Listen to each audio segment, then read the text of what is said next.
There are ghost stories, and then there are those ghost stories. The ones that leave us speechless. Stories so chilling, so unexplainable, that even skeptics find themselves questioning everything they thought they knew. Today, we're diving into one such mystery, one that haunts not only the family it happened to but anyone who hears it. The Walker residence, the ghost that watches. This isn't your typical flickering lights tale. This is about something that watched, waited, and left no trace behind. And to this day, there are no answers. Let's start from the beginning. In the summer of 1994, the Walker family, Mark, Ellen, and their 11-year-old daughter Lily, moved into an old colonial house in a small Pennsylvania town. Quiet neighborhood, old trees, friendly neighbors. But there was one thing off. Locals refused to walk past the house after sunset. A few claimed they'd see a pale figure at the upstairs window. Most dismissed it as small-town superstition. The Walkers, being modern-minded folks, laughed it off. Until their dog refused to go upstairs. Then the lights started flickering. TVs turned on by themselves. And Lily began talking to someone named Eliza. At first, her parents thought it was an imaginary friend. Lily would say things like, "Eliza says I shouldn't sleep with the light off. Eliza doesn't like Daddy. Eliza says this was her house first." One day, Ellen found Lily drawing pictures of a girl in an old-fashioned dress, each one eerily more detailed. Long black hair, hollow eyes, hands that looked too long for her body. Then Lily started waking up with scratches. No explanation. No animals in the room. And the scratches? Always 3 parallel marks. Sometimes on her back. Sometimes on her legs. Some nights, Lily would scream and say Eliza was watching from the ceiling. What would you do if your child described a ghostly girl hanging from the ceiling? Would you move? Call a priest?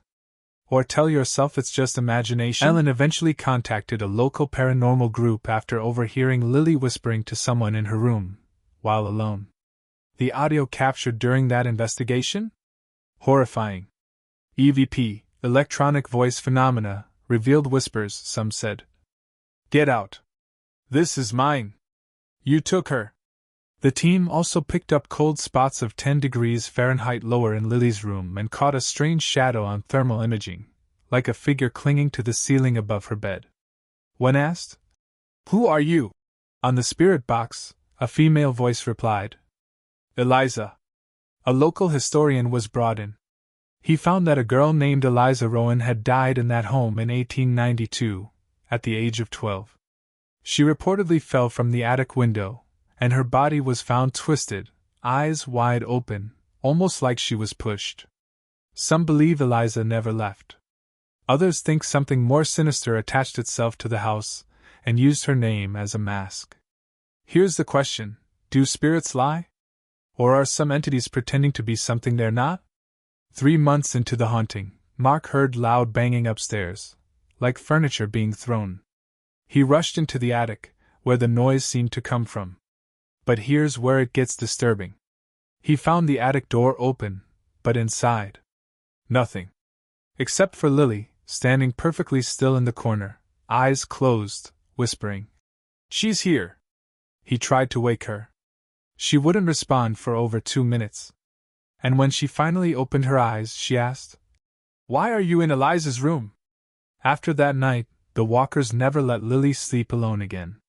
After researching the property further, Ellen found references to a diary that Eliza supposedly kept before she died. It was last seen in 1974 when a local boy claimed to have found it behind the walls. He described pages full of strange entries. "He watches me when I sleep. I don't want to be his friend anymore. He said if I tell, he'll lock me in the dark forever." But here's the catch: no one ever found that diary again. That boy? He later disappeared at age 16 while hiking near the old well behind the property. His body was never found. Do you think Eliza was a victim of something darker? Or was she the darkness itself? Tell me what you believe in the comments. The truth may be more horrifying than fiction. The final straw came one cold October night. The family awoke to the sound of laughter. Not Lily's. A deeper, raspier, childlike laugh. Their front door was wide open. And Lily was gone. They found her standing barefoot in the snow outside the attic window, where Eliza had fallen over a century ago. She looked up at them and whispered, "She wanted me to fly." After that night, the Walkers left the house. Never looked back. To this day, it remains empty, untouched. Some say they still see a girl in the window. Others swear they hear laughter when walking past, and feel something watching from behind the curtains. So what really happened in the Walker home? Was Eliza just a lonely spirit looking for a friend? Or was she part of something far more sinister, a haunting born from something we still don't understand? Whatever the answer is, one thing remains true. We still have no answers. Ghosts. Spirits. Residual energy. Or something darker? Maybe some doors should never be opened. Maybe some friends should never be made. If this story gave you chills, make sure to hit that like button and subscribe for more spine-tingling tales from the shadows. Got your own theory about Eliza? Drop it in the comments. Who do you think she really was? And remember, some stories are warnings, not just entertainment.